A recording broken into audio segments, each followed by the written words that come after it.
Welcome to my YouTube channel. If you are here tonight, it is probably because you want to learn a little bit of history while also letting your mind drift toward rest. My goal is simple, to keep you interested enough to stay, but not so stimulated that you can't sleep. So, settle into your bed, adjust your pillows, and allow your breathing to slow down.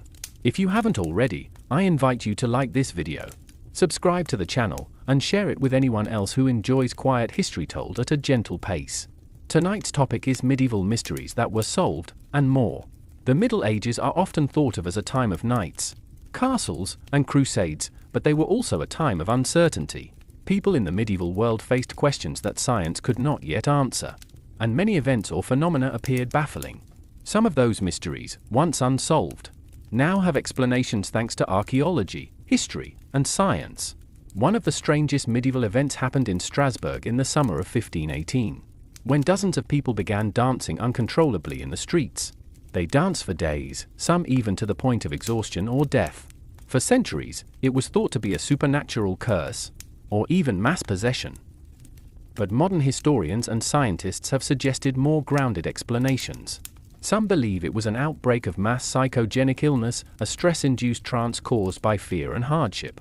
Others propose it may have been caused by ergot poisoning, a fungus that grows on rye and can trigger hallucinations and convulsions. Though no one can be completely certain, the once unsolvable mystery now has possible answers rooted in psychology and biology. In 12th century England, villagers in Woolpit reported discovering two children with greenish skin who spoke a strange language and refused normal food. For a long time, the story was told as though these children were visitors from another world, or perhaps from the mythical land of St. Martin. But modern historians think there may be a simpler explanation. The children may have been malnourished, which can cause greenish discoloration of the skin, and they may have come from a nearby Flemish settlement, speaking a dialect unfamiliar to the locals. What once looked like a supernatural tale now seems to have been a tragic case of lost children, misunderstood by their community. Another famous case is the Voynich manuscript, a mysterious book written in the early 15th century in an unknown script. For centuries, no one could read it, and theories ranged from it being a magical grimoire to an alien text. While the full mystery is still unsolved, modern researchers have made progress. Linguistic analysis suggests the writing has the structure of a real language, though perhaps an invented one. Carbon dating has fixed its age, and many scholars believe it may be a medical or herbal guide, written in a cipher or shorthand. While it still resists final translation, the mystery has shifted from "is it real?" to "how exactly can we decode it?" The Knights Templar, one of the most powerful military orders during the Crusades, also became the center of legend after their downfall in the 14th century. Stories spread that they had hidden a vast treasure, and for centuries adventurers searched for it. Some imagined gold hoards buried beneath Paris or links to the Holy Grail. But historical records suggest a less dramatic truth. Most of the Templars' wealth was not in gold but in land, debts owed to them, and administrative records. When the order was dissolved, much of this wealth simply transferred to the French crown and to other religious groups. That mystery of their treasure was largely myth, and modern history has solved it with quieter, more ordinary answers. Perhaps the greatest medieval mystery was the Black Death. During the 14th century, it swept across Europe, killing millions. Medieval people believed it was caused by divine punishment, bad air, or astrological events. For centuries, the true cause was unknown. Today, we know the culprit was the bacterium Yersinia pestis, spread largely through fleas on black rats. Recent genetic studies of skeletons from plague graves have confirmed the presence of this bacterium. The mystery of what caused the deadliest pandemic of the Middle Ages is no longer a mystery at all, though its memory shaped centuries of fear and legend. Archaeologists studying medieval skeletons sometimes found strange cut marks or burns on bones. For a long time, these were assumed to be signs of torture or execution, but newer research has shown that many of these marks were the result of funerary practices. Some bodies were defleshed or cremated before burial, perhaps to prevent the spread of disease, or as part of rituals shaped by fear of the restless dead. In some cases, corpses were deliberately mutilated to stop them from rising again. What we might now think of as vampire prevention. What once seemed random is now understood within the context of medieval beliefs. Medieval maps, too, puzzled modern viewers for centuries. With sea monsters, oddly shaped continents, and Jerusalem at the center, they often looked inaccurate. Many assumed this was simply ignorance. But further study revealed they were never meant to be precise geographical tools. Instead, they reflected religious and cultural views of the world, where spiritual centers mattered more than coastlines. What once seemed like poor mapping is now understood as symbolic worldview. Even medieval people themselves faced mysteries they could not solve. They stumbled across ancient stone circles, burial mounds, and Roman ruins. And not knowing their origins, they often explained them as the work of giants, saints, or magical beings. Modern archaeology has revealed that the stone circles were Neolithic ritual sites. The mounds were prehistoric burials, and the ruins belonged to the long-gone Roman Empire. What puzzled medieval minds has become part of our written history. As we drift to the end of this quiet journey, you may notice a pattern. Mysteries that seemed unsolvable centuries ago are often explained with simple answers once we look carefully. Diseases caused by microbes, discoloration caused by malnutrition, treasures that were never hidden at all, and stories that grew taller with time. But there is also comfort in knowing that some mysteries still remain, waiting for new discoveries, new evidence, and new curiosity. So, as your eyes grow heavier, imagine yourself in a quiet medieval village. The night is dark, the stars are bright, and the people around you whisper stories of unexplained wonders. For them, the world was full of questions. For us, those questions slowly unravel through the patience of history. Thank you for listening tonight. I hope this quiet look at solved medieval mysteries has been soothing. Please remember to like this video, subscribe to the channel, and share it with others who enjoy peaceful history. The year was structured not by weeks or weekends, but by the agricultural calendar. In spring, seeds were sown. In summer, weeds were pulled and fields maintained. Autumn brought the harvest, a time of intense labor. Winter was quieter but brought its own challenges: food preservation, wood gathering, and mending tools. Each season dictated what tasks were done and when. The fear of a failed harvest loomed constantly. A single poor season could mean starvation. Church bells structured the day just as surely as the seasons shaped the year. Peasants might not have had timepieces, but they knew when to pray, when to work, and when to rest, all thanks to the ringing of bells from the village church. Religion was deeply embedded in their lives. Mass was attended regularly. Saints' days and feast days broke up the monotony of labor. The church was more than a spiritual center. It was the keeper of time, law, and community. Religious festivals, like Corpus Christi or All Saints' Day, were both holy and social occasions. Children did not go to school. Literacy was exceedingly rare among peasants. Instead, children worked from an early age, helping with chores, learning the tools of their future lives. Boys might learn to plow, sow, or care for livestock. Girls would learn to spin, sew, cook, and tend to younger siblings. Childhood was short, and death was always near. Infant mortality was high, and illness could sweep through a village with little warning. A child reaching adulthood was a cause for quiet celebration. Despite the hardships, there was rhythm and meaning. Feast days like Easter or the Harvest Festival brought rare moments of joy. Music, dancing, and community games were common during these brief reprieves. Marriage celebrations could last days, and storytelling was a popular evening activity. Especially in winter, oral traditions passed down folklore, local legends, and morality tales. Village life, though hard, was not without its moments of laughter, hope, and shared human connection. Work was communal. Fields were not individually owned, but divided into strips that each family worked. Cooperation was necessary. Plowing, planting, and harvesting required neighbors to help one another. While disputes surely arose, the survival of the village depended on collaboration. Duties were sometimes rotated, and tools were shared. Bonds of kinship and necessity tied the villagers together. Punishments for stepping outside the rules could be severe. Serfs were beholden to their lords. Failing to pay taxes or fulfill work obligations might result in fines, loss of land use, or worse. But lords also had obligations. They were to protect the peasants, maintain justice, and ensure access to land and mills. In some manors, customary rights allowed peasants to collect firewood or graze animals on common land, though such rights were always vulnerable to change. Taxes were paid in kind: grain, eggs, a portion of the harvest. Some went to the local lord, others to the church as tithes. Peasants were also required to work the lord's domain, the portion of land the lord kept for himself, several days a week. In addition to tending their own plots, this system could be deeply unfair. Yet it persisted for centuries. Occasionally, peasant uprisings occurred when burdens became too great, but they were rare and often crushed with brutal efficiency. Nightfall brought a return to the hearth. Dinner was similar to breakfast: bread, ale, and stew if it could be managed. The fire would be stoked, and families would huddle for warmth. Light came from tallow candles or oil lamps, but many went to sleep shortly after the sun set. There was little to do and precious energy to conserve. Evenings were sometimes filled with simple entertainment: a song, a tale, or quiet reflection. The home was a refuge from the demands of the fields, however modest it might be. A medieval peasant woke before the sun. Their day began not with alarm clocks or to-do lists, but with the crow of a rooster, the rustle of hay, and the stirring of livestock. The morning air was cool and damp, and the first light of dawn revealed a world of quiet necessity. Life was dictated not by individual ambition, but by the collective rhythm of the seasons and the obligations to land and lord. Most peasants were bound to the land under the manorial system. They lived in small wooden homes, simple structures of wattle and daub. Thatched roofs packed earth floors, and smoky hearths.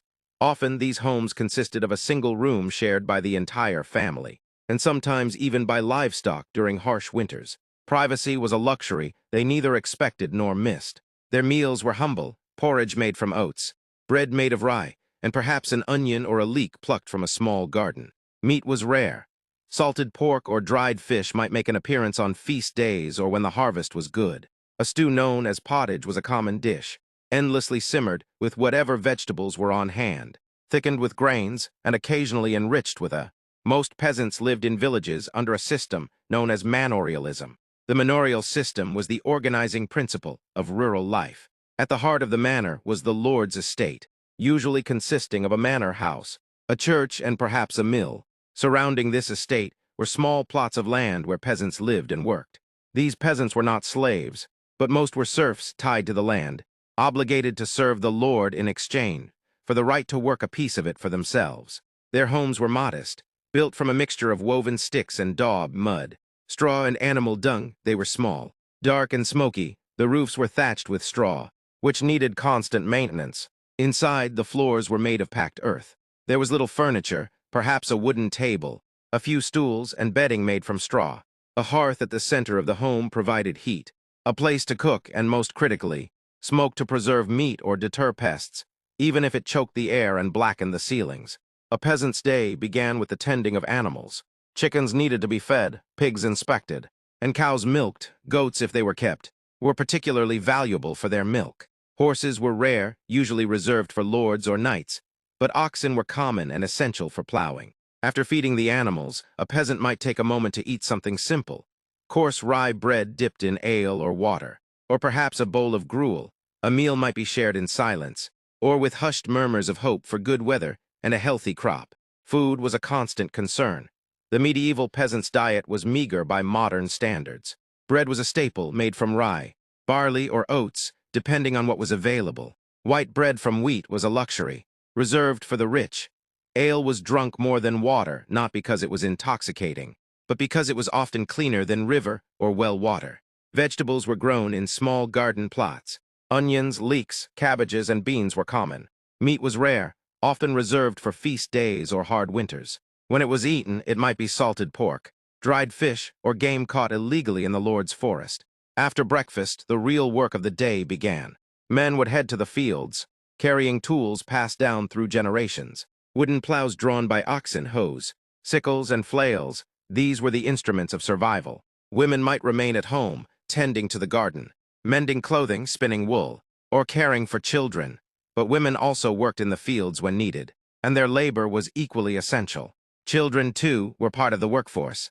From as young as 5 or 6, they would gather firewood, scare birds from crops, or fetch water from the village well. The year was structured not by weeks or weekends, but by the agricultural calendar. In spring, seeds were sown. In summer, weeds were pulled and fields maintained. Autumn brought the harvest, a time of intense labor. Winter was quieter but brought its own challenges: food preservation, wood gathering, and mending tools. Each season dictated what tasks were done and when. The fear of a failed harvest loomed constantly. A single poor season could mean starvation. Church bells structured the day just as surely as the seasons shaped the year. Peasants might not have had timepieces, But they knew when to pray, when to work, and when to rest, all thanks to the ringing of bells from the village church. Religion was deeply embedded in their lives. Mass was attended regularly. Saints' days and feast days broke up the monotony of labor. The church was more than a spiritual center. It was the keeper of time, law and community. Religious festivals, like Corpus Christi or All Saints' Day, were both holy and social occasions. Children did not go to school. Literacy was exceedingly rare among peasants. Instead, children worked from an early age, helping with chores, learning the tools of their future lives.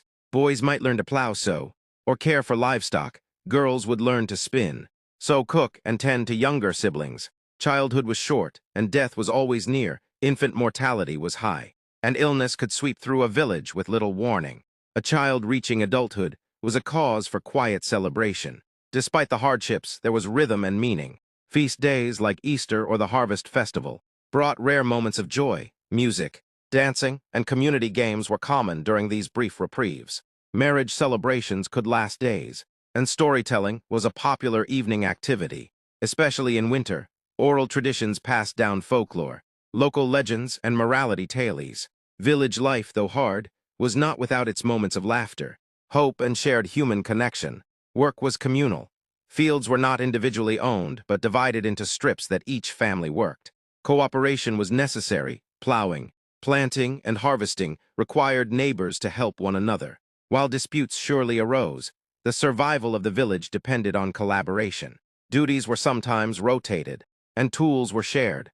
Bonds of kinship and necessity tied the villagers together. Punishments for stepping outside the rules could be severe. Serfs were beholden to their lords.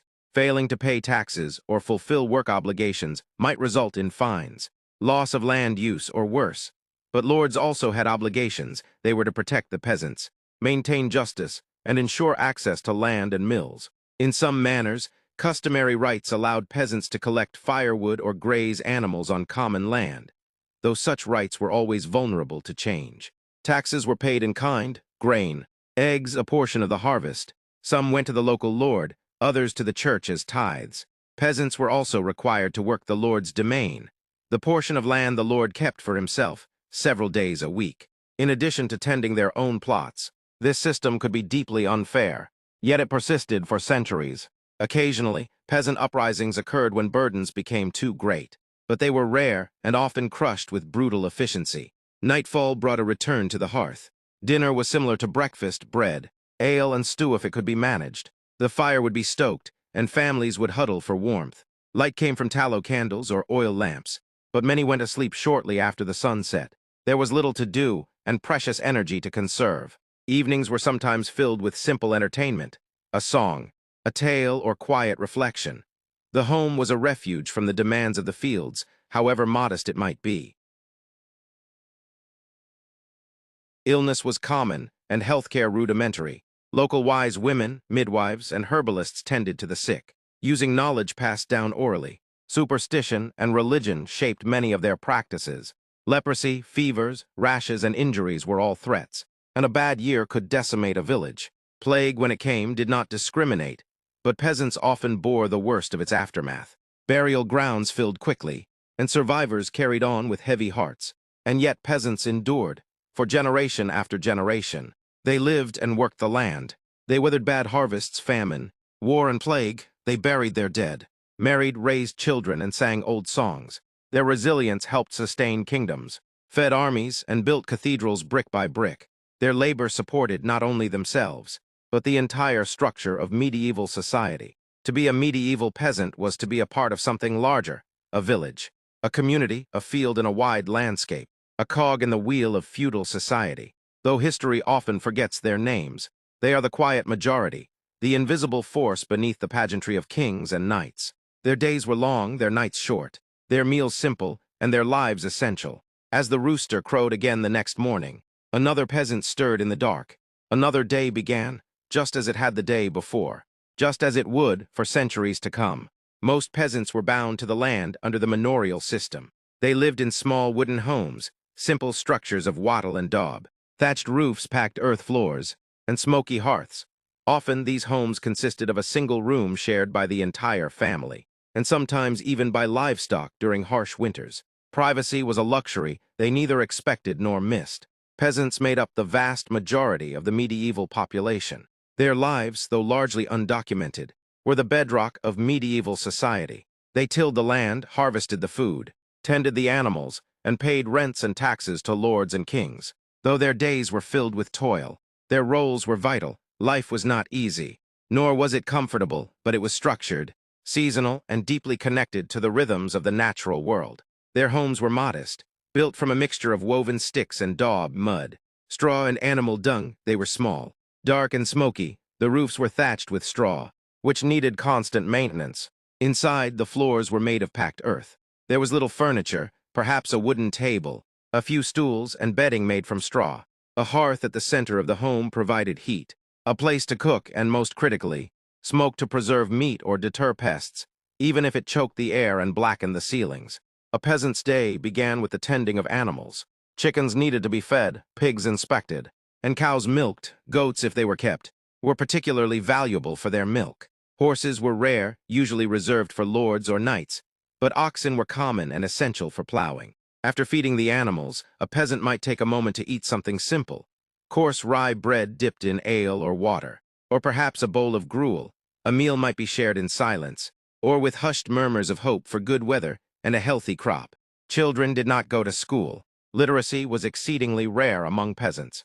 Instead, children worked from an early age, helping with chores, learning the tools of their future lives. Boys might learn to plow, sow, or care for livestock. Girls would learn to spin, sew, cook, and tend to younger siblings. Childhood was short, and death was always near. Infant mortality was high, and illness could sweep through a village with little warning.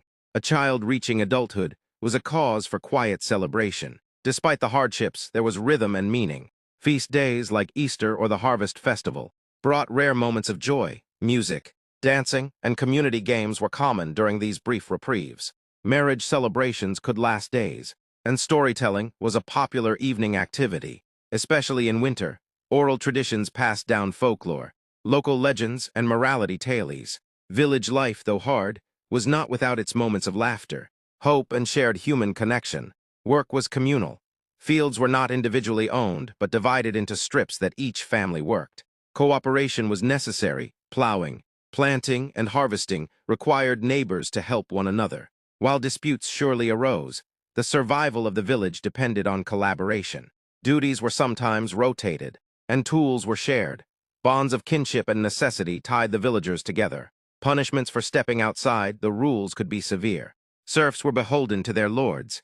Failing to pay taxes or fulfill work obligations might result in fines, loss of land use, or worse. But lords also had obligations. They were to protect the peasants, maintain justice, and ensure access to land and mills. In some manors, customary rights allowed peasants to collect firewood or graze animals on common land, though such rights were always vulnerable to change. Taxes were paid in kind: grain, eggs, a portion of the harvest. Some went to the local lord, others to the church as tithes. Peasants were also required to work the lord's domain, the portion of land the lord kept for himself, several days a week, in addition to tending their own plots. This system could be deeply unfair, yet it persisted for centuries. Occasionally, peasant uprisings occurred when burdens became too great, but they were rare and often crushed with brutal efficiency. Nightfall brought a return to the hearth. Dinner was similar to breakfast: bread, ale, and stew if it could be managed. The fire would be stoked, and families would huddle for warmth. Light came from tallow candles or oil lamps, but many went to sleep shortly after the sun set. There was little to do and precious energy to conserve. Evenings were sometimes filled with simple entertainment: a song, a tale, or quiet reflection. The home was a refuge from the demands of the fields, however modest it might be. Illness was common, and healthcare rudimentary. Local wise women, midwives, and herbalists tended to the sick, using knowledge passed down orally. Superstition and religion shaped many of their practices. Leprosy, fevers, rashes, and injuries were all threats, and a bad year could decimate a village. Plague, when it came, did not discriminate, but peasants often bore the worst of its aftermath. Burial grounds filled quickly, and survivors carried on with heavy hearts. And yet peasants endured, for generation after generation. They lived and worked the land. They weathered bad harvests, famine, war, and plague. They buried their dead, married, raised children, and sang old songs. Their resilience helped sustain kingdoms, fed armies, and built cathedrals brick by brick. Their labor supported not only themselves, but the entire structure of medieval society. To be a medieval peasant was to be a part of something larger, a village, a community, a field in a wide landscape, a cog in the wheel of feudal society. Though history often forgets their names, they are the quiet majority, the invisible force beneath the pageantry of kings and knights. Their days were long, their nights short, their meals simple, and their lives essential. As the rooster crowed again the next morning, another peasant stirred in the dark. Another day began, just as it had the day before, just as it would for centuries to come. To truly understand the life of a medieval peasant, one must step away from the towering castles, noble feasts, and grand battles that dominate popular portrayals of the Middle Ages. Instead, one must look to the earth, tilled by countless hands, under endless skies and the manor, the beating heart of rural medieval society. For while lords and kings wrote the laws and led armies, it was the peasants who fed the kingdom, bound to the rhythms of nature, tradition, and obligation. Most medieval peasants were serfs. A serf was neither slave nor free. Bound to the land, they could not be sold separately from it, but neither could they leave without permission. They inherited their status and passed it to their children. A serf's life was not their own. It was entwined with the land, their community, and the lord they served. This was not merely an economic arrangement, but a deeply social and legal one, governed by long-standing customs that varied from region to region. The structure of the manor. The manor was more than a grand house for a local lord. It was an entire economic and administrative unit, the smallest functional cell of the feudal system. At its center stood the manor house, which varied in size and grandeur depending on the wealth of the lord. Some were simple fortified halls, while others resembled small castles. Here lived the lord or his steward, the figure of authority over the surrounding lands and people. Surrounding the manor house were functional buildings, barns to store grain, stables for horses and oxen, bakehouses, blacksmith shops and granaries. There might be a chapel and often a mill, usually located near a stream. But the majority of the manor's land consisted of fields, pastures, woods, and the village, a cluster of peasant cottages, each with its thatched roof, wattle and daub walls, and small garden or yard. These villages were tight-knit communities. Houses were packed close together, and life spilled into shared spaces, the lanes, the churchyard, the communal oven. Children played together, elders told stories, and everyone knew each other's names, business, and burdens. The open field system, central to rural agriculture in medieval Europe, was the open field system, a cooperative method of farming in which large fields were divided into long, narrow strips, each cultivated by different families. These strips were not enclosed by hedges or fences, and the division was both practical and social. No one family received only the most fertile land. Instead, strips were scattered to ensure fairness and to mitigate the risk of crop failure due to poor soil in any one area. The open fields were divided into three major parts, one sown with winter crops like wheat and rye, one with spring crops like barley and oats, and one left fallow, unplanted so the soil could recover its fertility. This three-field system improved upon older two-field practices, increasing yields and reducing the risk of famine. Each year the cycle rotated. Families had to keep track of which field was which, and cooperation was essential. Plowing, sowing, and harvesting were done collectively, timed to the agricultural calendar and often led or overseen by a reeve, a kind of peasant foreman. Labor and life. Peasant families worked their own strips for subsistence. They grew cereal crops, kept chickens, pigs, sometimes a cow, and tended to small gardens of leeks, onions, beans, and herbs. But several days each week were not spent on their own land. They owed labor services to the lord, working his fields, maintaining roads, clearing brush, gathering firewood, or helping with construction. This was called week work and was unpaid. Instead, it was the price of their tenancy. In exchange for the right to farm certain strips, they owed time and toil. During harvest, the burden increased. Extra labor, known as boon work, was expected. Peasants could be summoned en masse to bring in the lord's crops, under tight deadlines, regardless of their own needs. This could cause tension. A poor harvest might mean peasants struggled to gather their own food, even as they were compelled to work long hours for the lord. There were also dues and taxes, many of which now sound quaint but were deeply resented. Harriet, when a peasant died, their best animal, or sometimes their best tool, was surrendered to the lord. Tallage, a tax levied arbitrarily, often to raise money for wars or construction. Merchant, a fee paid when a daughter married, compensating the lord for the loss of her labor. Tithe, a religious tax, 1/10 of all produce payable to the church. In addition, peasants were legally required to use the lord's mill, bakehouse and winepress, paying fees each time. These were not optional. Building your own oven or grinding your own grain was considered theft, a threat to the lord's monopoly on income. Governance and custom. Peasants had few formal rights, but they did have a system of justice, the manor court, presided over by the lord or his steward. The court met regularly to handle disputes and infractions. Its jurisdiction was local and based not on codified law, but custom, traditions handed down orally and enforced by community consensus. The court dealt with trespassing animals, broken fences, unpaid debts, and absentee laborers. It also recorded property transfers, inheritances, and marriages, serving as a kind of administrative registry. For the peasant, the manor court was both oppressive and vital. It was where grievances could be aired, but also where fines and punishments were imposed. Justice was not impartial. The lord had the final say. Still, it was a place where community life was regulated, and where, occasionally, a clever or respected peasant could influence outcomes. Protection and community. Despite the burdens, the manor was not merely a system of exploitation. It also offered protection. In an age of bandits, war, and famine, the manor provided a structure. The lord had a duty, though not always fulfilled, to defend his tenants, offer food during crisis, and uphold order. In times of crop failure, lords sometimes distributed seed or grain. In conflict, the manor might become a refuge. In winter, when life slowed and the threat of hunger loomed, the manor's storehouses could be the difference between survival and death. Peasant life was governed by the calendar. In spring, fields were plowed and sown. In summer, weeds were pulled, and animals were grazed. In autumn, the harvest was brought in with feverish effort. Winter was quieter but not restful. Tools had to be repaired, firewood gathered, and livestock kept alive. Each season had its rituals, expectations, and labors. Religious festivals marked time. Saints' days, feast days, and holidays offered brief moments of respite, often linked to the church. Even the humblest village might host processions, bonfires, or dancing. Inequality and resistance. Though bound by feudal ties, not all peasants were equal. Some held more land, had better tools, or learned skills that made them valuable. Smiths, carpenters, weavers, and masons. These skilled laborers could trade services for goods, earn favors, or secure better treatment.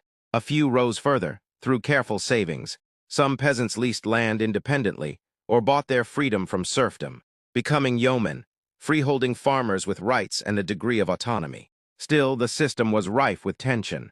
Lords raised rents, enforced harsh penalties, or demanded more labor.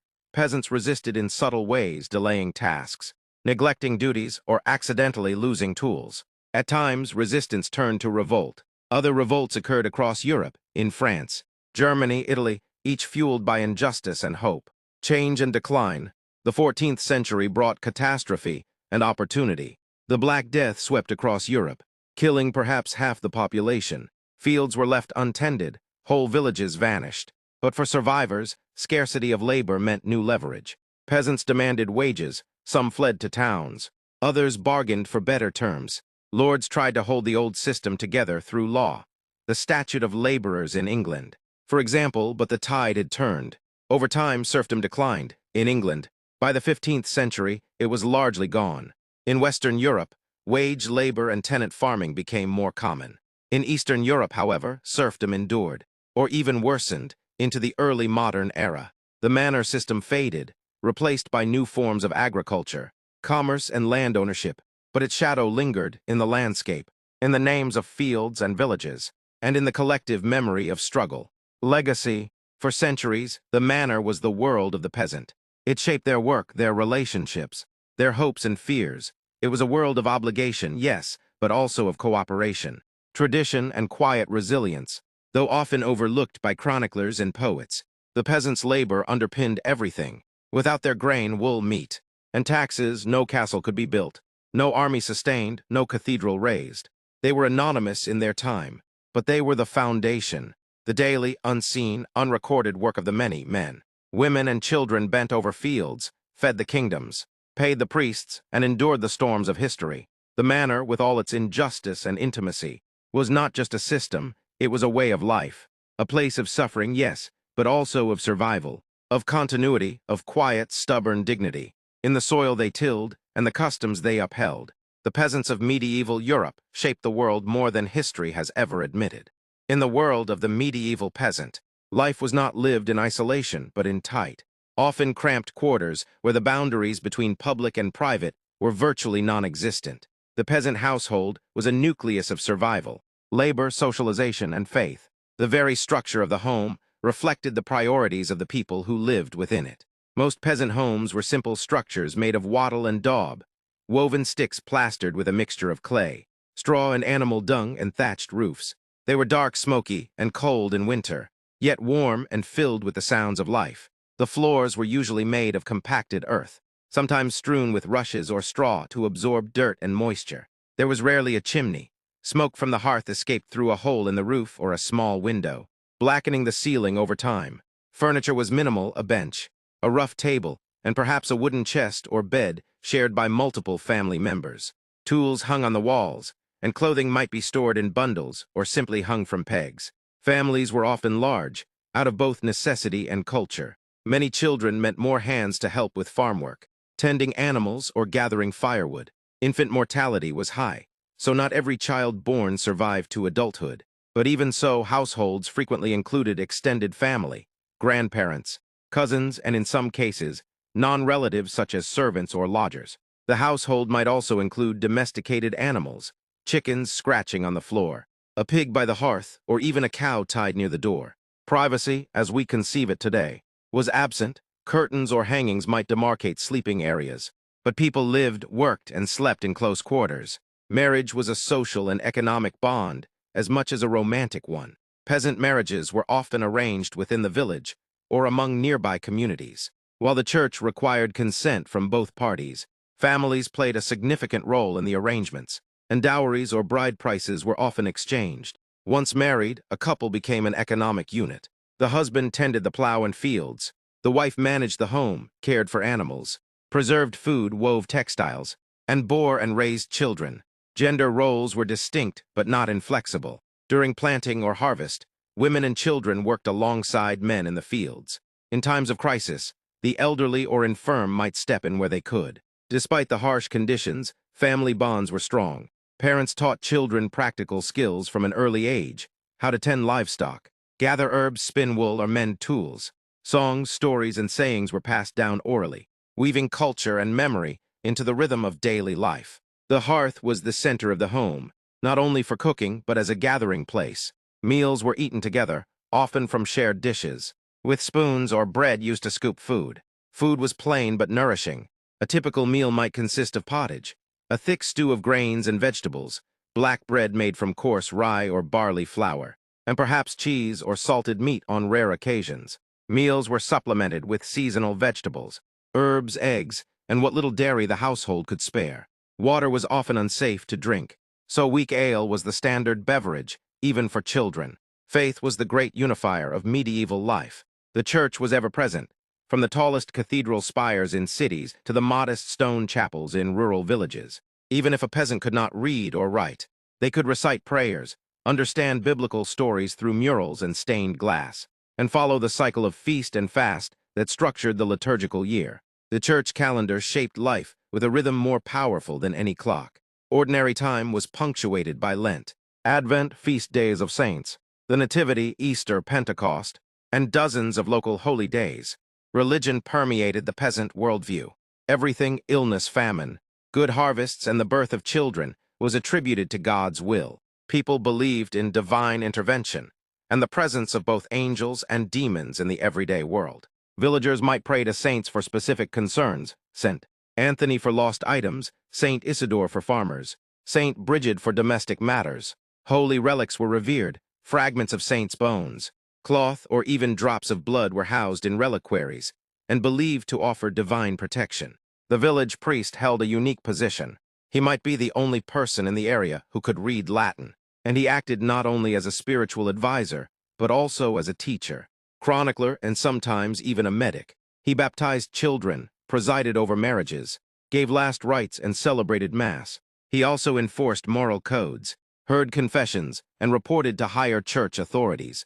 His sermons reminded parishioners of the sins of sloth and greed, the need for humility, and the promise of heaven for the faithful. Pilgrimages, journeys to holy sites, were one of the most significant religious undertakings a peasant might make. Though costly and difficult, many saved for years to visit shrines such as Canterbury in England, Santiago de Compostela in Spain, or even Rome or Jerusalem. Pilgrimages were acts of devotion and penitence. Some were taken in thanks for a healing, others in hopes of divine intervention. Festivals provided relief from the rigor of daily life. Holy days were both sacred and celebratory, blending solemn worship with joyful community gatherings. May Day celebrated fertility and renewal. Young people danced around the maypole, flowers were gathered, and village greens came alive with song. At harvest festivals, people gave thanks for the season's bounty with communal feasts. Music and games, midwinter festivals, such as Christmas and the 12 days following, were occasions of gift-giving, storytelling, and warmth against the year's darkest days. Ale brewed weak for daily consumption flowed freely at festivals. Music came from simple instruments, flutes, drums, lyres, and fiddles. Dancing was communal and often energetic.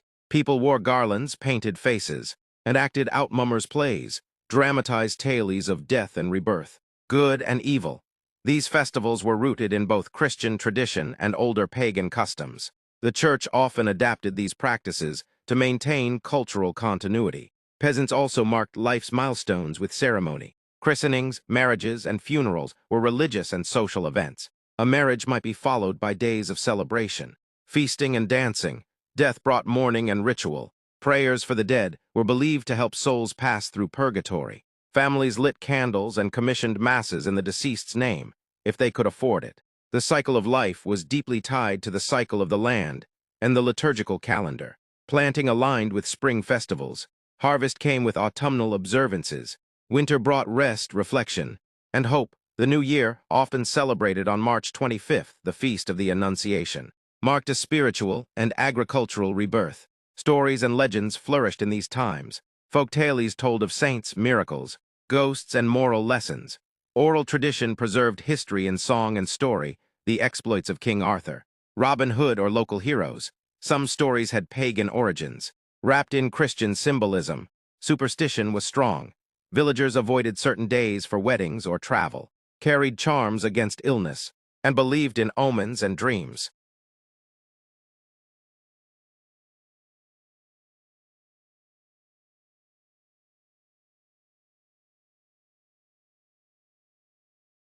Community was essential.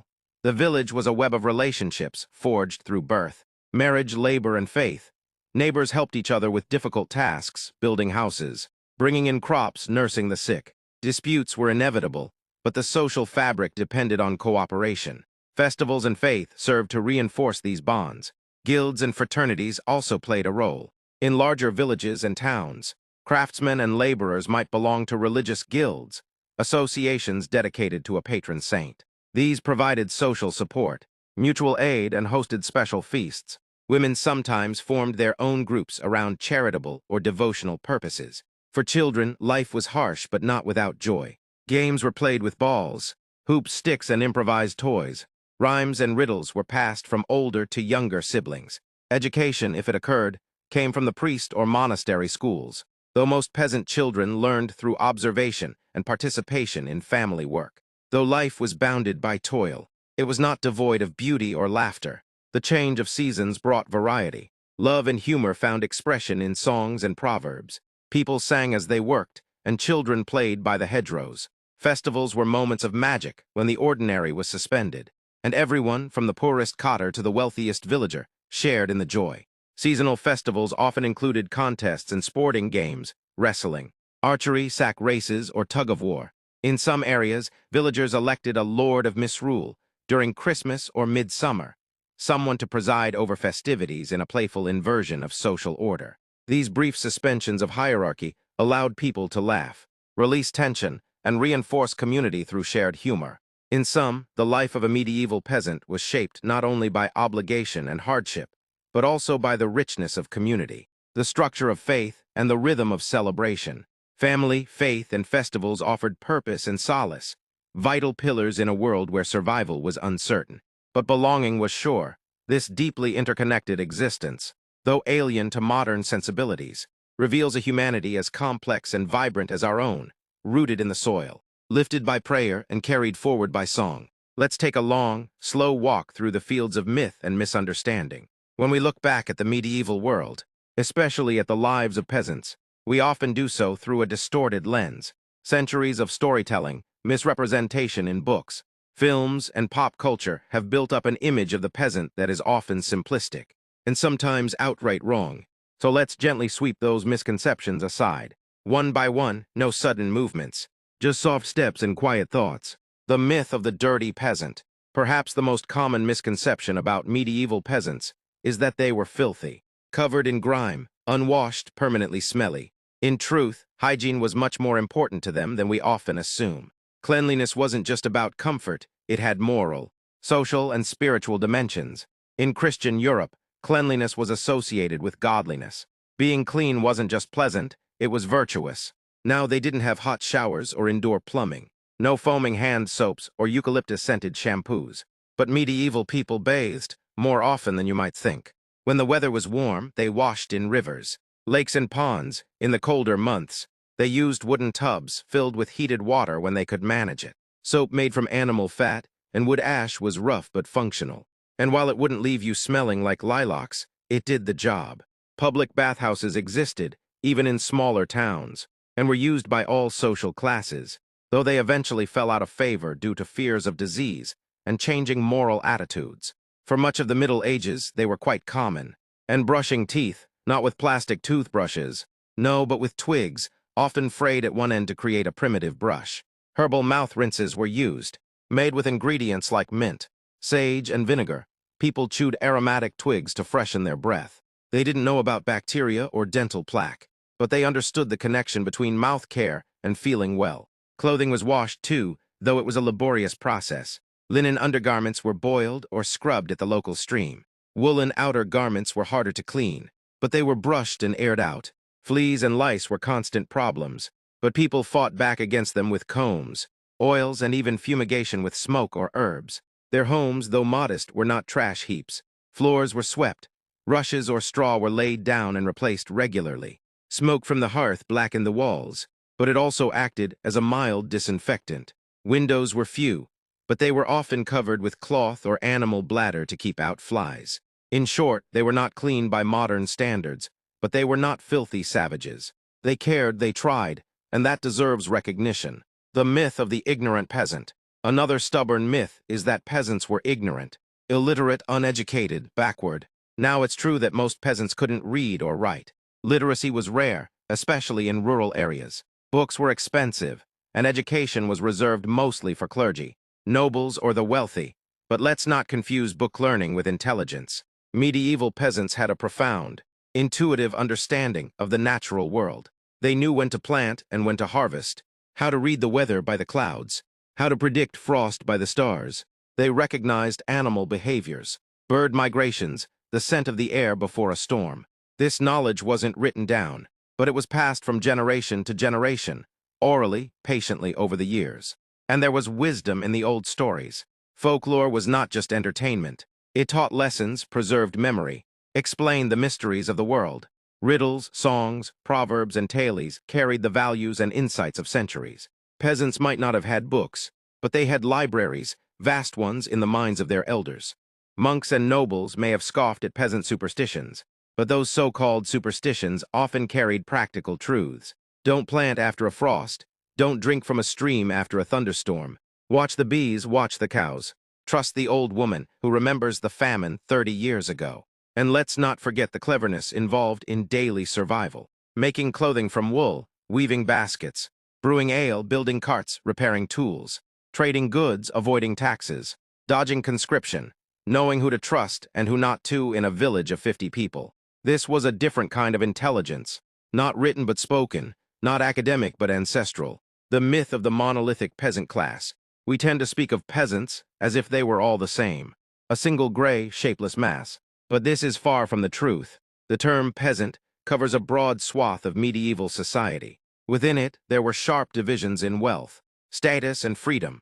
There were landholding peasants, sometimes called yeomen in England, who owned their plots and lived with a measure of independence. These were often hardworking, respected members of the community.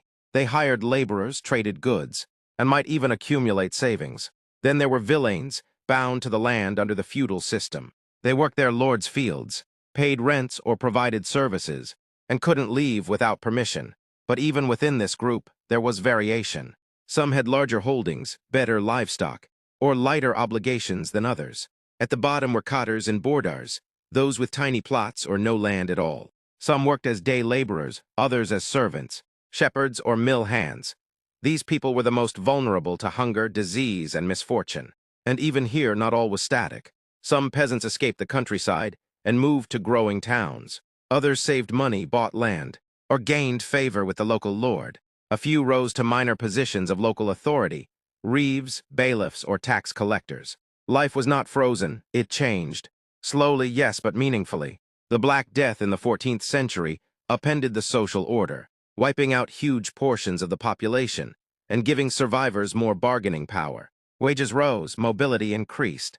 Laws were passed to try to force people back into their roles, and many simply ignored them. In short, the peasant class was not a monolith. It was a spectrum, from those clinging to subsistence to those living with modest comfort. Their lives were shaped by fortune, family, politics, and time, just like ours. The myth of the joyless life. Some believe medieval peasants led lives of endless toil. No joy, no rest, no beauty. And yes, life was hard, but it was not unrelenting misery. There were feasts and festivals, days off for saints and holy days, weddings, births, seasonal celebrations. The rhythms of the year were punctuated by moments of joy, harvest festivals, May Day dances, midsummer bonfires, Christmas feasts. Music and song were constant companions. People played fiddles, flutes, drums, and bagpipes. They sang as they worked, as they rested, as they drank. Dancing was a communal affair in barns, in courtyards, in the open fields. And beauty, it was everywhere. In the changing sky, the blooming hedgerows, the sparkle of frost on a roof, the stories told by firelight, the embroidery on a homespun tunic, the color of a ribbon at a market fair. Love existed, so did laughter. People cared for their children. They comforted the sick. They honored their dead. They prayed. They hoped. We must not let hardship erase humanity. The myth of passive acceptance. Another myth suggests that peasants meekly accepted their lot, that they never questioned authority, that they trudged through life without protest. But history tells a different story. Peasants did rise, they rebelled. In France, the Jacquerie of 1358 saw angry peasants storming castles. In England, the Peasants' Revolt of 1381 brought thousands to London, demanding better treatment, lower taxes, and an end to serfdom. In the German lands, the Bundscha movement and the German Peasants' War of 1524-25 shook the foundations of feudalism. These were not mindless mobs. They had leaders. They wrote manifestos. They quoted scripture. They wanted justice. Even in quieter times, resistance took subtler forms, evading taxes, stretching the truth in the manor court, working slowly, hiding extra harvest, relocating without permission. They were not passive. They endured, but they also dreamed of better lives. The myth of the forgotten class. Lastly, there is a quieter myth, that the peasant has been forgotten, that their lives vanished without a trace. It's true, we have few personal records. No diaries, no memoirs, no letters home. The voices of the peasant class were rarely written down, but they echo in the margins, in court rolls, in manorial records, in wills and tax lists, in church documents and folk songs, in the shapes of old hedgerows and the foundations of crumbling cottages. Archaeology fills in the gaps. So does comparative study. We sift through layers of pottery, fragments of fabric, the remains of meals, the footprints of hearths. And we listen, we imagine, we empathize. In doing so, we begin to hear them, not as shadows, but as people. Mothers, fathers, lovers, workers, rebels, storytellers. Their myths may fade, but their lives endure. There's another quiet assumption woven into our modern imagination of the medieval peasant. The idea that their lives never changed.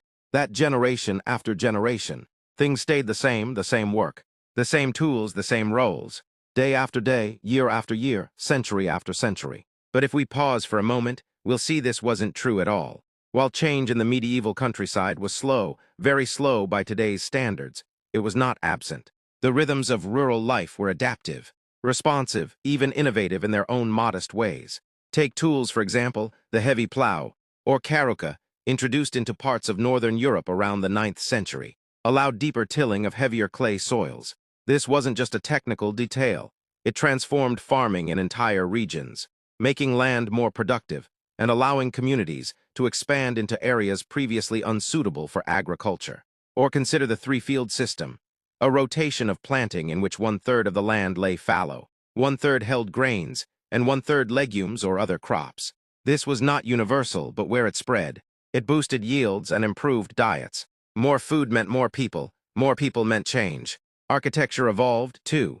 Early medieval peasant homes were simple post-in-ground huts with thatched roofs and open hearths. By the later Middle Ages, these structures became more stable. Stone foundations were added, chimneys emerged, windows appeared. The homes grew with the families. Markets also expanded, trade routes opened. New crops were introduced, from hardier grains to fruits, herbs and spices that filtered into peasant cooking from distant lands. Even something as simple as the return of Roman-style millstones changed how bread was made. Finer flour, better loaves. And peasant life wasn't untouched by larger forces, the Crusades, the rise of guilds, the growth of universities, or the slow but steady push of state building and taxation. These weren't remote events. They had ripple effects, sometimes gentle, sometimes sharp, even in tiny villages. So no, the medieval countryside was not timeless. It breathed, it shifted, it adapted. Peasants may not have welcomed all change, but they were not strangers to it. The myth of the emotionless past. Sometimes we view people of the past as emotionally muted, as though grief, love, joy, or longing were somehow less powerful in medieval hearts than in our own. We imagine peasants as hardened by survival, dulled by repetition, resigned to their fates. But we need only look, gently, into the fragments they left behind to see this myth unravel. In the lullabies sung to children, in the morning rituals for lost infants, in the love poems scrawled by farmhands, in the quiet prayers offered for good harvests, safe travels, or the recovery of a sick loved one. These were not unfeeling people. They wept, they rejoiced, they worried, they hoped. Consider how they responded to illness and death. The Black Death devastated entire communities, and yet, survivors built chantries to remember the dead. They added names to parish rolls. They wore tokens of mourning. They processed, they prayed, they rebuilt. In times of celebration, emotion overflowed not in courtly banquets, but in barn weddings, seasonal fairs, and candlelit church masses. There was laughter, music, courtship. And in disputes, recorded in manorial court rolls, we see hurt, pride, jealousy, and the quest for justice. Someone accused another of theft. A neighbor damaged a fence. A family contested inheritance rights. These were human stories, driven by emotion. To assume that medieval peasants were emotionally detached is to deny them their full humanity. Their hearts beat just like ours. The myth of isolation. Another subtle myth is the idea that medieval peasants were cut off from the wider world, that they were born, lived, and died within a few square miles, untouched by politics, distant from religion, unaware of the larger forces shaping Europe. Certainly, travel was rare for most. Many people never saw the sea or a city. But isolation is not the same as disconnection. Religion connected peasants to a wider spiritual and cultural world. Through the church, they learned about saints and martyrs from distant lands. They celebrated festivals tied to Rome and Jerusalem. Pilgrims might pass through, carrying stories and relics. Monks preached about sins and salvation, weaving local life into cosmic drama. Royal taxes and decrees reached even the smallest manors. Wars drew men into conscription. Rebellions flared, kings rose and fell, and the news slowly, roughly, traveled on foot, by cart, by word of mouth. Markets were hubs of information. Merchants told tales. Foreign goods, even tiny things like beads or fabrics, carried echoes of faraway places. A piece of copper from a distant mine, a comb made in a town 100 miles away. Some peasants themselves traveled. Not all, of course, but more than we often think. Women married into other villages. Men sought seasonal work. Laborers moved after the Black Death when labor shortages offered better terms. Some ran away, seeking anonymity in cities. The medieval peasant world was rooted, but not sealed.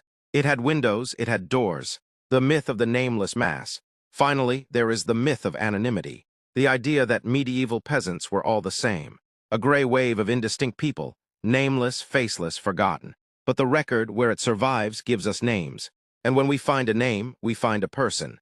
A man named Wolfgar, fined for grazing his sheep in the Lord's field. A woman named Beatrice, who brewed ale without a license and sold it to her neighbors. A girl named Alice, mentioned in the records for helping midwives. A reeve named Henry, trusted by both lord and villeins. These names matter, they were spoken aloud, remembered by children, carved into tombstones or scribbled into margins. They remind us that every peasant was a person with their own story, their own thoughts, their own worries at the end of a long day. They lived, they mattered, and though time has blurred their faces, it has not erased them entirely. The myth of the emotionless past. Sometimes we view people of the past as emotionally muted, as though grief, love, joy, or longing were somehow less powerful in medieval hearts than in our own. We imagine peasants as hardened by survival, dulled by repetition, resigned to their fates. But we need only look, gently, into the fragments they left behind to see this myth unravel. In the lullabies sung to children, in the morning rituals for lost infants, in the love poems scrawled by farmhands, in the quiet prayers offered for good harvests, safe travels, or the recovery of a sick loved one. These were not unfeeling people. They wept, they rejoiced, they worried, they hoped. Consider how they responded to illness and death. The Black Death devastated entire communities, and yet, survivors built chantries to remember the dead. They added names to parish rolls. They wore tokens of mourning. They processed, they prayed, they rebuilt. In times of celebration, emotion overflowed not in courtly banquets, but in barn weddings, seasonal fairs, and candlelit church masses. There was laughter, music, courtship. And in disputes, recorded in manorial court rolls, we see hurt, pride, jealousy, and the quest for justice. Someone accused another of theft. A neighbor damaged a fence. A family contested inheritance rights. These were human stories, driven by emotion. To assume that medieval peasants were emotionally detached is to deny them their full humanity. Their hearts beat just like ours. The myth of isolation. Another subtle myth is the idea that medieval peasants were cut off from the wider world, that they were born, lived, and died within a few square miles, untouched by politics, distant from religion, unaware of the larger forces shaping Europe. Certainly, travel was rare for most. Many people never saw the sea or a city. But isolation is not the same as disconnection. Religion connected peasants to a wider spiritual and cultural world. Through the church, they learned about saints and martyrs from distant lands. They celebrated festivals tied to Rome and Jerusalem. Pilgrims might pass through, carrying stories and relics. Monks preached about sins and salvation, weaving local life into cosmic drama. Royal taxes and decrees reached even the smallest manors. Wars drew men into conscription. Rebellions flared, kings rose and fell, and the news slowly, roughly, traveled on foot, by cart, by word of mouth. Markets were hubs of information. Merchants told tales. Foreign goods, even tiny things like beads or fabrics, carried echoes of faraway places.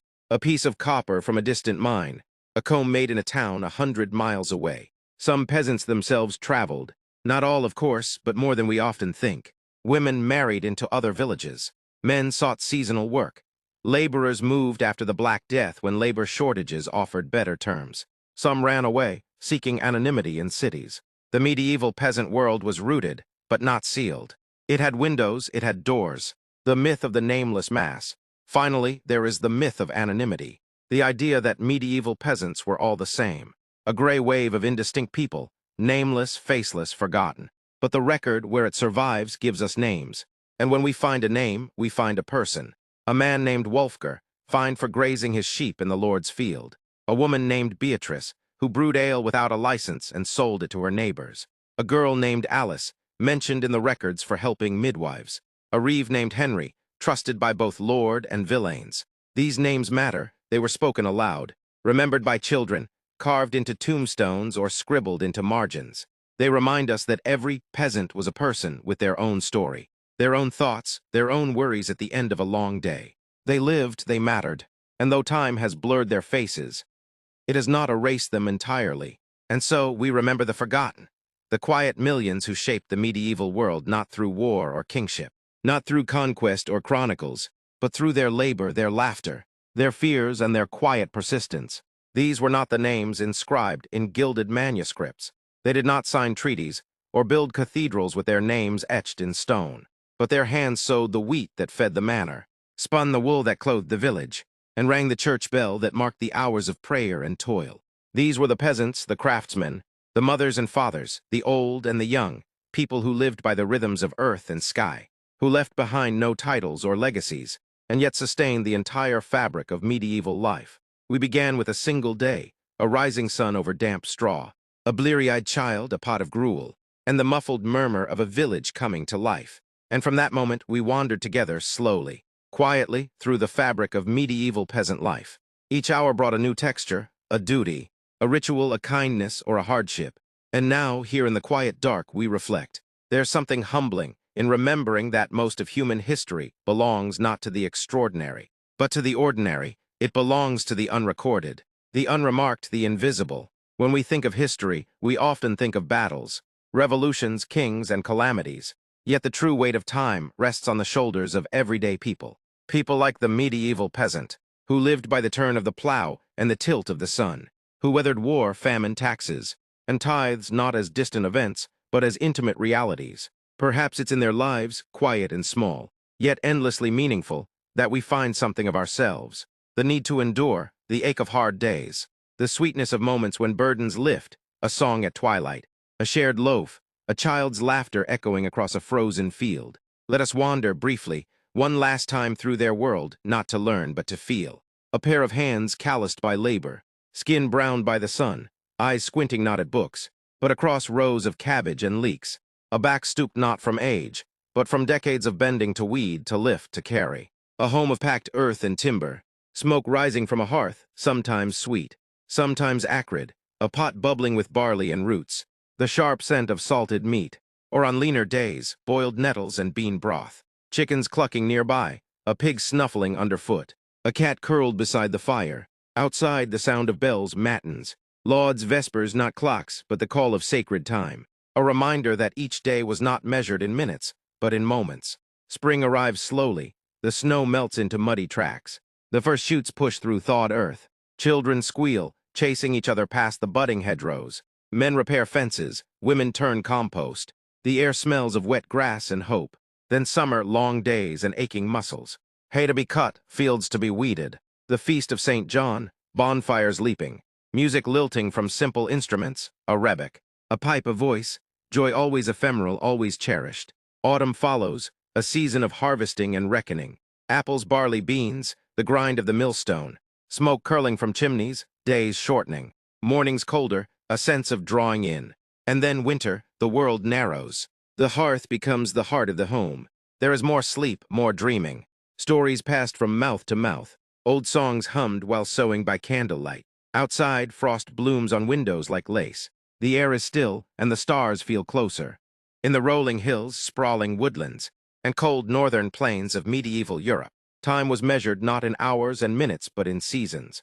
The annual cycle determined everything: when to plant, when to harvest, when to rest, and when to prepare for the harshest season of all, winter. For peasants, the entire agricultural year was a race to plant enough crops in spring, a race to nurture them through summer's heat, a race to gather and store enough in the autumn, so that they could survive through the winter months when nothing could grow, and food, warmth, and shelter were all at their most uncertain.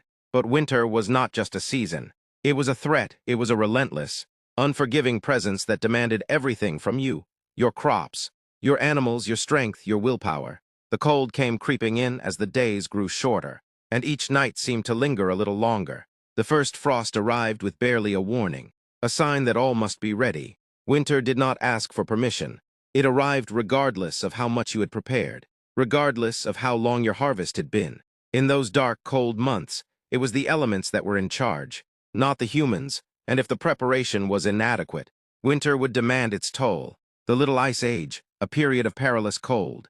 During the period roughly between the 5th and the 15th centuries, Europe experienced what we now know as the Little Ice Age. Though temperatures fluctuated over the centuries, much of this era was marked by colder and longer winters. This was not an isolated event. The Little Ice Age was a time when many regions saw cooler temperatures, shorter growing seasons, and harsher winters that had a profound impact on agriculture and survival. The colder temperatures meant later planting seasons. Spring arrived late, and with it, the earth took longer to warm up. This delay impacted the growing cycle, leaving crops to mature in shorter periods before the first frost would arrive again in the autumn. If the summer was even slightly colder than usual, it could have disastrous effects on the harvest. Fields of wheat, rye, barley, and oats, which formed the foundation of the medieval peasant diet, needed longer to grow, and even the smallest change in climate could render an entire harvest a failure. What was more terrifying, however, was the unpredictability. While some years might be relatively mild, the overall trend was of colder temperatures. Late frosts could strike in May, after the planting season had already started, damaging delicate crops that peasants had been depending on. These unpredictable freezes were often enough to ensure that entire crops failed before they even had a chance to mature. And in the autumn, when the crops were finally ready for harvest, early frost or snow could descend suddenly, leaving crops frozen in the fields. Once the frost set in, everything would slow to a halt. Roads became blocked by snow and ice, and no one could get out to retrieve what was left behind in the fields. The harvest was finished, whether or not it had been a success. The consequences of poor harvests in an agricultural society, where most people's survival depended on what they could produce from their own land. The consequences of a bad harvest were dire. For peasants, the failure of a crop could mean the difference between life and death. There was no safety net, no supermarket to run to for supplies, no state aid if the crops failed. If there was not enough grain, livestock, or stored food to last until the next harvest, families faced the long winter with almost no options. A poor harvest did not necessarily mean immediate famine. At first, it might simply mean that food would need to be rationed. Grain, bread, and meat would become scarce. Vegetables would be eaten first, and grains would be used sparingly, while animals were slaughtered early to provide the meat that would last as long as possible. But even with careful rationing, the looming threat of scarcity hung over every meal. If the cold continued, if the snow didn't melt, or if roads remained impassable, supplies could run out long before the next season of planting began. When winter came, food scarcity often led to widespread hunger. Peasants had little buffer to withstand bad harvests. Their diets were heavily dependent on a few basic crops, and any interruption to those crops could cause starvation. Wheat, barley, oats, rye, and peas were the staples. But without those, there was nothing to fall back on. And it wasn't just the food itself that was lacking. Along with a poor harvest came the absence of seeds for the next year's planting. And without seeds, even the promise of a future harvest was destroyed. The deadly consequences of hunger. Hunger in the medieval period was often a slow, gnawing affliction. When people didn't have enough to eat, they didn't simply starve to death immediately. Rather, they were weakened, sapped of their energy, and left vulnerable to other afflictions. In times of hunger, the human body becomes less efficient. It burns through whatever fat and muscle mass it has stored, leaving people emaciated and susceptible to disease. When the food runs out and the weather is too cold for anyone to travel, help is rarely forthcoming. Famine could also lead to the spread of disease. Without sufficient nutrition, the immune system weakened, and diseases that might have otherwise been minor, like a cold or a cough, could turn deadly. In those days, illness was often a death sentence, as there were no antibiotics, and many communities had little access to medical care. The poor, in particular, suffered disproportionately. They lived in cramped quarters, often with several families in one room, and the lack of sanitation meant that disease could spread rapidly. Plague and other illnesses, such as tuberculosis, would spread easily among the weak, and with winter isolating villages and preventing any outside help from arriving. The deadly cycle of hunger and disease continued unchecked. The struggle for firewood, a resource for survival. Winter was not only a season of hunger, it was also a season of extreme cold. As the days shortened and the temperatures dropped, fire was essential, but the production of fire itself came with its own set of challenges. Without proper firewood, peasants faced a difficult choice: either endure the bitter cold or risk depleting their already limited resources. In the feudal system, much of the land, especially forests, was controlled by the local lord. Wood was a resource that could be scarce, especially in densely populated regions. Peasants had limited access to the forest, and the right to gather firewood was tightly controlled by feudal obligations. If you were allowed to collect wood, you could only take what the lord allowed, which might not be enough to get through the cold winter months. In some cases, firewood could be bartered or purchased, but the cost would often be prohibitive for the poorest peasants.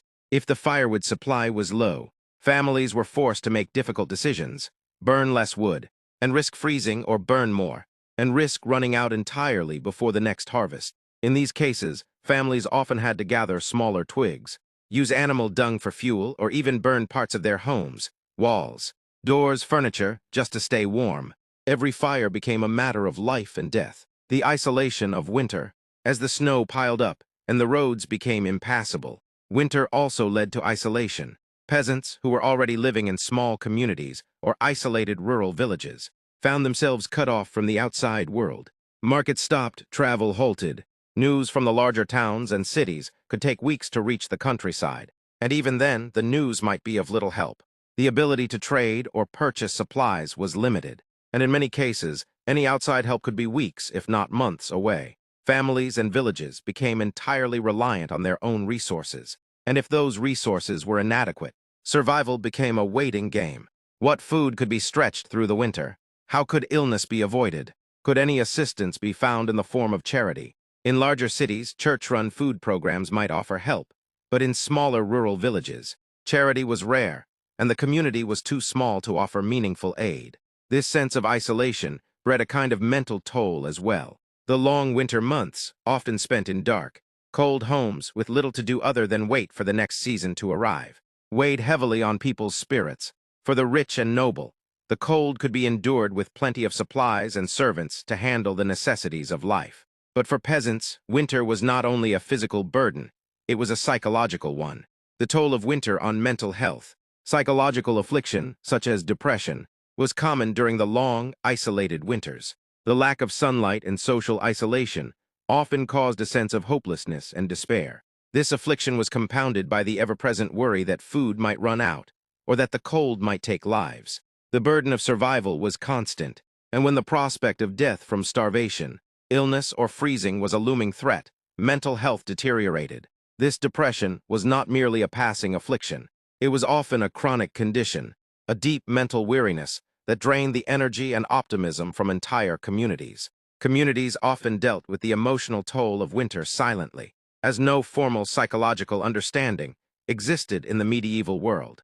Those who succumbed to this despair were often left behind, ignored in favor of practical survival. Conclusion: the ever-present threat of winter. Winter was not just a cold season. It was a harsh trial that shaped every aspect of medieval life. The cold could kill, hunger could kill, isolation could kill, the absence of fire, food, and help could unravel everything. And when it did, it often didn't happen all at once. It happened slowly, over weeks or months, wearing down even the strongest body and mind. But for peasants, it was simply a part of life. There was no way to escape winter. It was something that had to be survived, year after year, cycle after cycle. It was a test of endurance, of resourcefulness, and of luck. In the end, it was the most basic of human instincts, survival, that kept people going. Winter came, as it always did, and in the end, all people could do was wait for it to pass, hoping that they had enough to make it through until the warmth of spring returned. In the medieval world, time moved according to the land.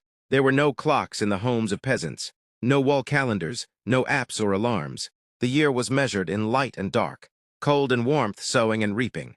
And among all the turning points in the cycle of the year, spring's thaw, summer's toil, winter's hush, it was the autumn harvest that mattered most. The harvest was more than an event. It was a verdict. It decided whether a family would make it through the winter, or whether the cold months ahead would become a gauntlet of hunger, illness, and desperation. A life of subsistence. Most peasants did not farm for profit. They farmed for survival. Theirs was a subsistence economy, one in which almost every task, every crop, every animal raised or tool used was directed toward a single goal: staying alive. There might be moments of abundance, a heavy wheat yield one year, a good clutch of eggs from the hens, or a particularly productive apple tree, but most of the time, there was only just enough to eat, enough to replant, enough to set aside for bad weather, maybe a bit more to sell at market or offer to the Lord as rent, but rarely much more than that.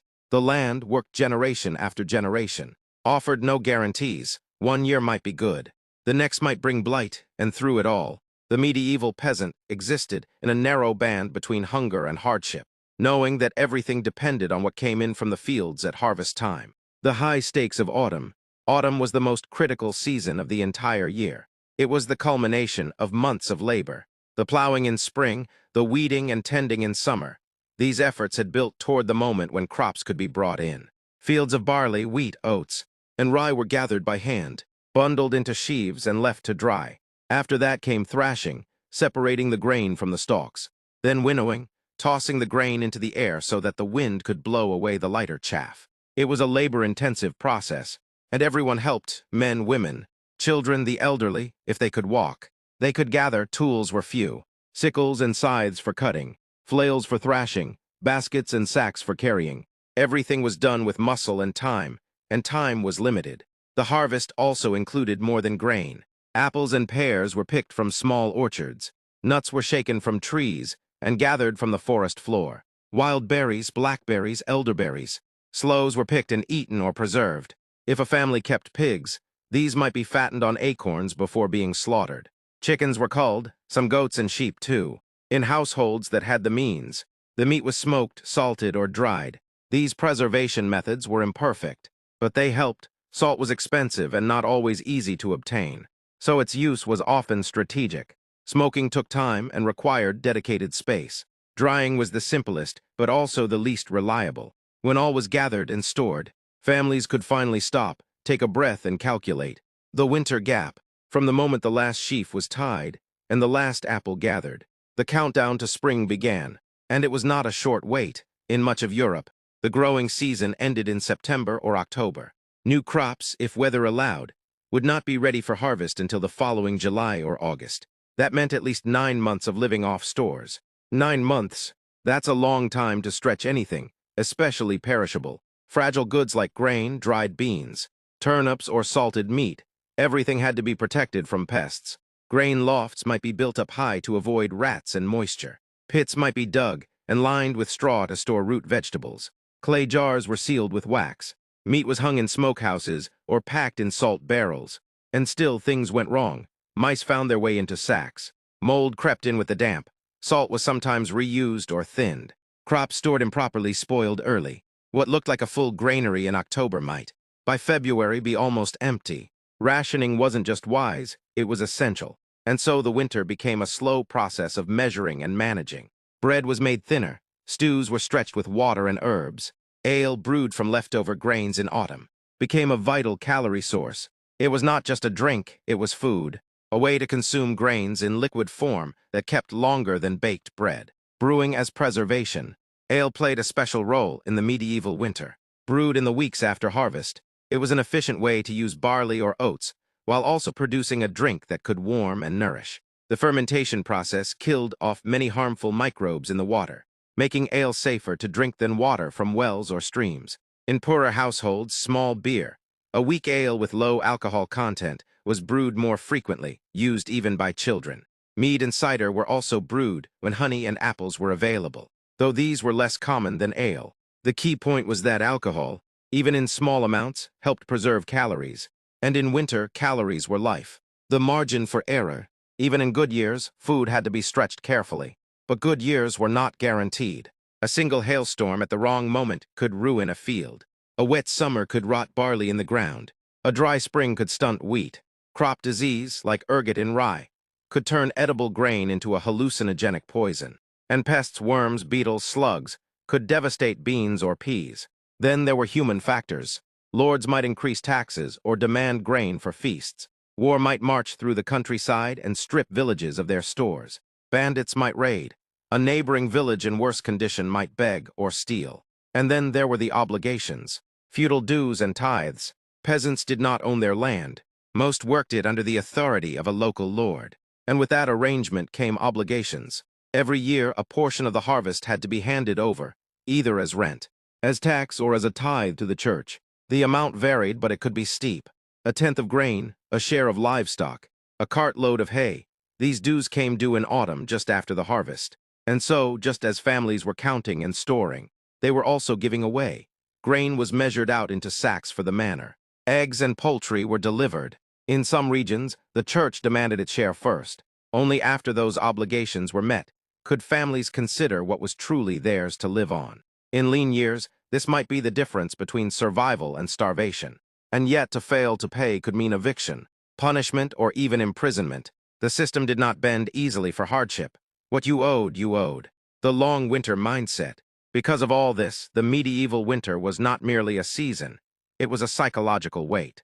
People lived through it with deep awareness of how much remained. Parents knew how much grain sat in the bin. They watched the stores dwindle. They calculated how long the salted pork would last, how much flour could be spared for thickening a stew. Holidays like Christmas or the midwinter feast were welcomed but measured.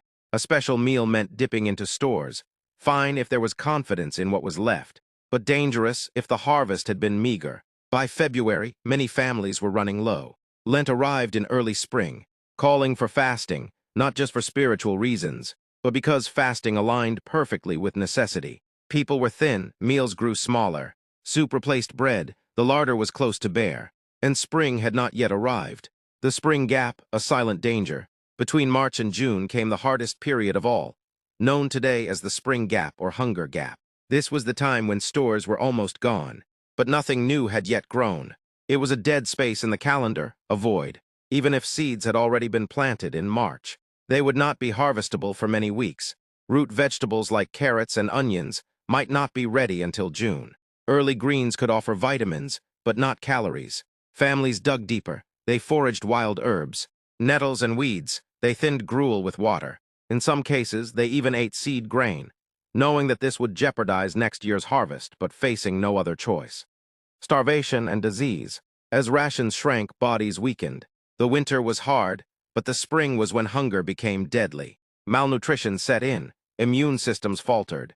Diseases, especially those of the gut, the lungs or the skin, spread easily. Wounds did not heal. Children wasted away. The old passed quietly in the night. And the irony, deaths in spring weren't usually due to cold. They were due to the cumulative effects of a poor harvest the previous year. Winter didn't kill quickly. It killed slowly by attrition, coping strategies, and community support. Not every family faced the same fate. In villages where cooperation was strong, food might be shared, especially with widows. The elderly or children, lords, too, might offer limited assistance, though this depended on the lord's temperament and own fortunes. Parish churches sometimes maintained gleaners' rights, allowing the poor to gather leftover grain from the fields after harvest. Some towns held stores of grain for emergency sale. Monasteries often brewed large quantities of ale, some of which was distributed to the needy. But these safety nets were inconsistent. A bad harvest in one village might not affect the one 10 miles over, but it might. And in widespread regional famines, help was hard to come by. Everyone was struggling. The verdict of the harvest. In a medieval peasant's life, everything hinged on that one moment each year, the harvest. It was the line between plenty and privation, between comfort and calculation, between life and loss. And because it came only once, there were no second chances, no do-overs, no emergency deliveries. If the harvest was good, winter was manageable. If it was poor, every day became a quiet fight against hunger, cold, and despair. It was a fragile system, but it was the only one they had. And so each year, families planted in hope, harvested in worry, and entered winter with cautious resolve, praying that what they'd gathered would be enough. Just enough to make it to spring. Chronic hunger, a quiet threat. When we think of famine, images of mass starvation often come to mind. Rows of empty bowls, mass graves, news of entire towns devastated. Indeed, medieval Europe saw cataclysmic famines like the Great Famine of 1315, 1317, where 1/10 or more of the population died. Yet far more pervasive was chronic hunger, a quiet, persistent malnourishment woven into daily existence. In most years, families scraped by on narrowly stretched stores. Grain supplies dwindled. Bread became thin and hard. Those who still had any, meals were smaller. They reserved the heartiest bits for children and the elderly, rationing everything else to get through the winter. And when supplies ran short, survival instincts kicked in. People hollowed out their stews with twigs, bark-boiled bones, acorns, nettles, and weeds, anything that wouldn't starve them to death. Yet these substitutions offered little nutrition. What had once been routine meals became feats of endurance, often eaten in silence and anxiety. The Great Famine, a sudden collapse. At times, this simmering hunger would erupt into outright famine. The Great Famine of 1315, 1317 exemplified how climate, crop failure, and population pressure combined to devastate entire regions. Relentless rain and cold destroyed spring plantings and summer harvests, decimating yields and fodder across northern Europe. Grain prices skyrocketed. Wheat quadrupled in cost in England. Bread was banned in Paris for its inflated loaf size, and salt soared awfully higher, leaving many without bread, salted meat or sugar, with fields saturated and animals starving. Livestock died, seed grain was consumed, draft animals perished. By 1317, famine-ravaged families resorted to cannibalism, grave robbing, selling children, or elderly self-sacrifice. Winter cold amplified hunger. Imagine months of winter where the earth is hard. The paths are slick with ice or mud, and the wind shrieks across empty fields. It seeps into homes, chilling wooden walls and rattling shutters. In those conditions, every calorie mattered, and calories were running low. The combination of hunger and cold drained bodies. Every time the hearth fire was not tended, the chill set deeper. If the winter dragged on, sometimes to May or June, even the most resilient souls began to break down. The health toll: hunger weakens the body. Even modest malnutrition weakened immune systems, slowed healing, and increased susceptibility to disease. A minor cough could spiral into pneumonia. A scraped knee might fester into fatal gangrene. Without medical care, hygiene, or nourishment, illness preyed on the malnourished. Analysis suggests that famine years, like those prior to the Black Death, left populations physically compromised, raising mortality when epidemics struck. Chronic hunger and acute famine conditions pressed people into a downward spiral. Hunger, then illness, then death. Vulnerable populations, children, elderly, and landless.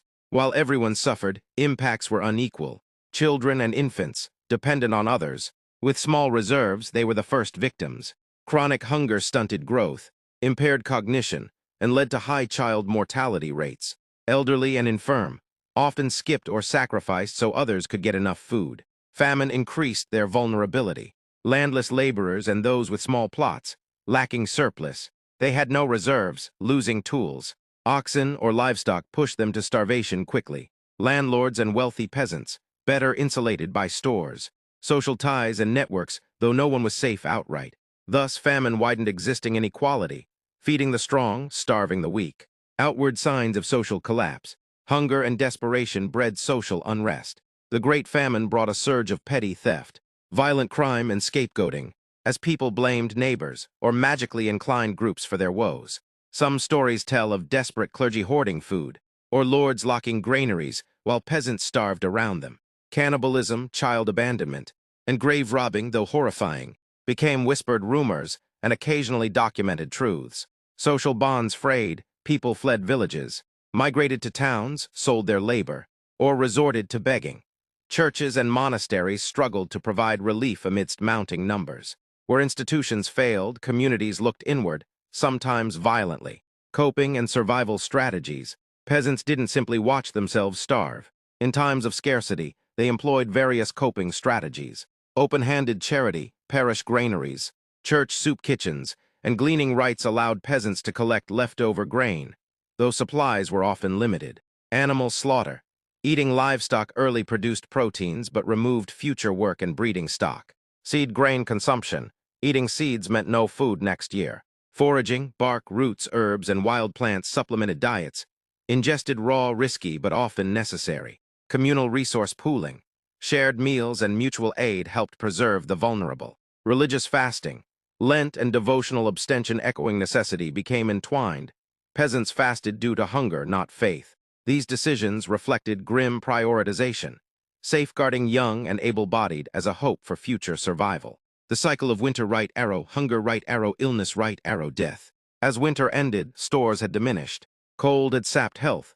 Marginally fed bodies had contracted diseases. When spring began, rather than feel relief, many slipped into illness and death. Mortality rates peaked not at midwinter's coldest point, but during late winter to early spring, sometimes in January through March. Climate and population pressure. Several centuries of population growth had strained medieval food systems. The mild medieval warm period had encouraged expansion, but yields began declining by the late 13th century. When climate cooled toward the end of that century, ushering in the Little Ice Age, farmers grew more vulnerable. Rising population meant per-family reserves declined. A bad year then threatened mass mortality. The Great Famine represented not just accident, but a structural failure, demographic pressures meeting climate stress. The trauma of hunger left lasting marks. Decline of trust in church and state. Famine shook belief that secular and religious authorities existed to protect and provide. Rise in superstition, witch hunts, scapegoating, and magical devotions spiked in famine years. Cultural myths, tales like Hansel and Gretel echo child abandonment in famished forests. Stories such as the Mouse Tower of Bingen narrate hoarded food overtaken by vermin after the Lord abandons starving peasants. Famine shaped medieval culture within poems, sermons, songs, and folktales, casting long shadows. Broader consequences, foundations of crisis. The Great Famine weakened Europe just before the Black Death. Bodies starved, economies disrupted, social order destabilized. When plague emerged in 1347, dark churches barricaded towns, and weakened bodies multiplied its destructive power. Famine also altered land use, economies, and demographics, as you'll explore in chapters ahead. Reflections: hunger was a constant threat, slowly eroding health and well-being. Famine was an ever-present specter, requiring adjustments in farming, rationing, and community solidarity. Vulnerability was widespread, but especially acute among the poor, the landless, and the young or old. Survival was precarious, balancing hope and despair through every winter. Gentle closing. Close your eyes now, and imagine a candle flickering in a humble wooden cottage. You've just finished a thin bowl of porridge, warmed by the hearth outside. Winter's hush presses against the windows. The fire crackles, the cat curls at your feet. Though hardship awaits, you are safe, tucked away from the worst of hunger and cold. Sleep creeps in, gentle and deserved. For those medieval peasants, winter would bring more struggle. But tonight you rest, and tomorrow's dawn will come.